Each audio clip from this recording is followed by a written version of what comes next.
Hello viewers, আজকের আরও একটি নতুন ভিডিওতে আপনাদেরকে জানাই স্বাগতম। আজকের ভিডিওতে আমরা শিখব ইউটিউবের প্রফেশনাল থাম্বনেল কিভাবে বানাতে হয়। আমরা তো থাম্বনেল বানাই, কিন্তু সেই থাম্বনেলটা প্রফেশনাল হয় না, মানুষের ইমপ্রেশন আসে না সেই থাম্বনেলে। তাই আজকের ভিডিওতে আমরা শিখব প্রফেশনাল থাম্বনেল কিভাবে বানাতে হয়। অতি সহজে প্রফেশনাল থাম্বনেল বানানো যায়, সেটা কিভাবে করা যায়, বড় বড় ইউটিউবাররা কিভাবে তাদের প্রফেশনাল থাম্বনেল তৈরি করে সেটা আমরা শিখব। সেটা শেখার কারণে আমাদের দুটা অ্যাপসের প্রয়োজন হবে, যে দুটা অ্যাপস আমরা গুগল প্লে স্টোরে পেয়ে যাব। আর নিশ্চয় আমরা যারা ইউটিউব চ্যানেলে কাজ করতেছি তাদের সবারই এই দুইটা অ্যাপস নিশ্চয় আসে। এই দুইটা অ্যাপস হলো ইমেজ সার্চম্যান এক নম্বরে, আর দ্বিতীয় নম্বরে পিক্সাল্যাব। এই দুইটা অ্যাপসের সাহায্যে আমরা ইউটিউব প্রফেশনাল থাম্বনেল তৈরি করব। আমি এখন আমার মোবাইলের স্ক্রিন রেকর্ডে চলে গেলাম।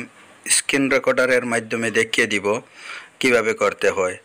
আমি প্রথমে ইমেজ সার্চম্যান অ্যাপসটা খুলে নিলাম এবং তার সার্চিং বারে লিখলাম ইউটিউব থাম্বনেল, লিখে আমি সার্চ করে নিলাম। সার্চ করে নিলে সেখানে অনেকগুলো ইমেজ আসবে, সেখান থেকে আমি ভালো দেখে কিছুমান ফন্ট ব্যাকগ্রাউন্ড আমি ডাউনলোড করে নিব। তা আমি এখন সেখান থেকে ডাউনলোড করে নিলাম।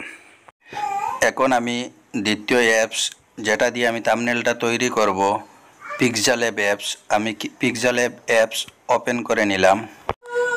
আমি এখন নিউ টেক্সটটা উপরের ডিলিট অপশনে ডিলিট করে দিলাম। তারপরে ডান দিকে উপরের 3 ডটে ক্লিক করে এখান থেকে আমি ইমেজ সাইজটা সিলেক্ট করে নিলাম।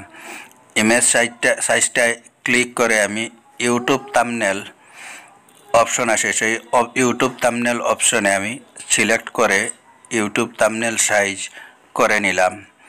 তারপরে ব্যাকগ্রাউন্ডে আমি যেহেতু এই ব্যাকগ্রাউন্ডটা ভালোবাসি, তাই আমি ব্যাকগ্রাউন্ডটা চেঞ্জ করলাম না। আপনারা চেঞ্জ করলে শেপ অপশনে গিয়ে ব্যাকগ্রাউন্ডটাও চেঞ্জ করে নিতে পারেন, বা গ্যালারি থেকেও ব্যাকগ্রাউন্ড নিয়ে আসতে পারেন।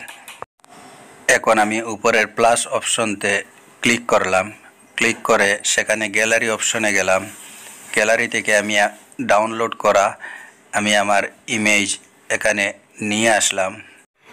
এখন যেহেতু আমার এই ইমেজটার ব্যাকগ্রাউন্ডে কালো আছে, আমি এই কালোটাকে ডিলিট করব। তাই আমি নিচের দিকে মধ্যখানে মিডিলে একটা রেক্টেঙ্গুল আছে, সেটাতে আমি ক্লিক করে দিলাম। ক্লিক করে দেওয়ার সঙ্গে সঙ্গে উপরে অনেকগুলো অপশন এসে যাবে। সেখানে এটা অপশন আছে ইরিজ কালার, সেই ইরিজ কালারে আমি ক্লিক করে দিলাম। ক্লিক করে দেওয়ার পর সেটা আমি ইনেবল করে দিলাম। ইনেবল করে দেওয়ার সঙ্গে সঙ্গে দেখবেন একটা লাইন আসবে, সেখানে মিডিলে একটা পেন্সিল থাকবে। সেই পেন্সিল অপশনে ক্লিক করে দিলাম। ক্লিক করে দেওয়ার সঙ্গে সঙ্গে উপরে ইমেজটাতে দেখতে পাচ্ছেন দুইটা বল এসে গেছে, একটা ছোট্ট একটা বড় বলটার ভিতরে যেটা কালার আছে সেই কালারটা হয়ে যাবে নিচের বলের কালারের সমান। তো আমি সেখানে এই ব্ল্যাকে ক্লিক করে দিলাম। যেটা কালারে ক্লিক করে দিব সেই কালারটা বদলে যাবে ব্যাকগ্রাউন্ড কালারে। তখন আমি সেটাতে ক্লিক করে দিলাম।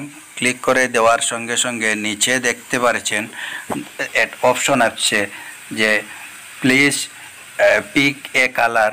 সেই প্লিজ পিক এ কালারের এখানে রাইট সিন আছে, সেটাতে ক্লিক করে আমি চেঞ্জ করে দিলাম। এখন আমি আমার প্রপার জায়গায় বসিয়ে উপরের লেয়ারের অপশনে গিয়ে আমি লেয়ারটা লক করে দিলাম। তারপর আবারও প্লাস সাইনে ক্লিক করে আমি গ্যালারিতে গিয়ে অন্য একটা ইমেজ নিয়ে আসলাম। এভাবে করে আমি যতটা ইমেজের প্রয়োজন সবগুলো ইমেজ আনে পেজটার ব্যাকগ্রাউন্ডটা সেট আপ করে দিব। করে দেওয়ার পরে আমি এখন সেখানে আমার যেটা লেখার আছে সেগুলো আমি লিখব। এখন লেখার জন্য নিচে এ অপশনে ক্লিক করে দিব। ক্লিক করে দেওয়ার সঙ্গে সঙ্গে উপরে আসবে প্লাসে আমি ক্লিক করে দিব। দেওয়ার পরে এই নিচে পেনের অপশন আসে এডিটে ক্লিক করে দিব।